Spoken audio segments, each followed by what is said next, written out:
La Plaine. Son talent. C'est au siège de l'entreprise familiale d'ascenseurs EMR que Sylvie Wolgemuth laisse parler son talent. Chef de l'entreprise familiale depuis 30 ans, cet artiste, déçu de l'atmosphère qui règne dans les ascenseurs, a décidé, il y a 2 ans, de moderniser ce qu'elle appelle ses petites boîtes. En fait, c'est pour transformer la vie de tous les jours et en particulier ma vie professionnelle, puisque cet art va s'adresser essentiellement au métier de l'ascenseur et transformer donc les ascenseurs en œuvres d'art.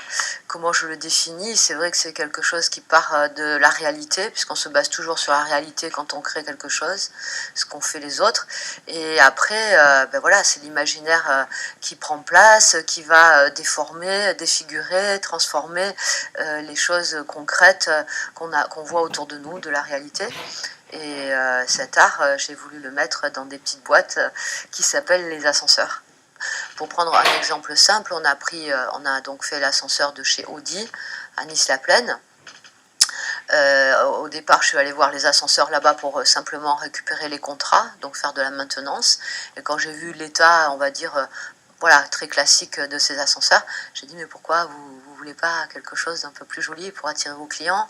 J'imagine que quand un client vient signer un contrat, enfin acheter une voiture de centaines de milliers d'euros, c'est quand même un moment important, et pourquoi pas lui faire passer un moment agréable juste en montant jusqu'à la signature, en passant par cette machine. Si vous voulez réellement une cabine complète, ça va osciller entre une cabine simple, 4 000 € jusqu'à 15 000, 20 000 € et plus. Voilà. Maintenant, on a un potentiel de clients sur Dubaï, parce qu'on s'est dit pourquoi pas aller à Dubaï.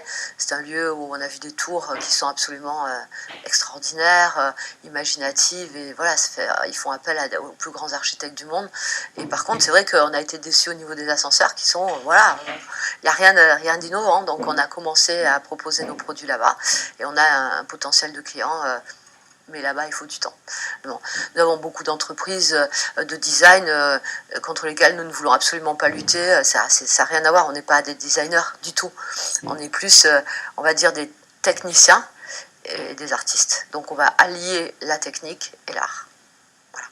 Mais pas des designers. On ne peut pas nous appeler designers. On ne veut pas faire concurrence aux designers, c'est très bien les designers.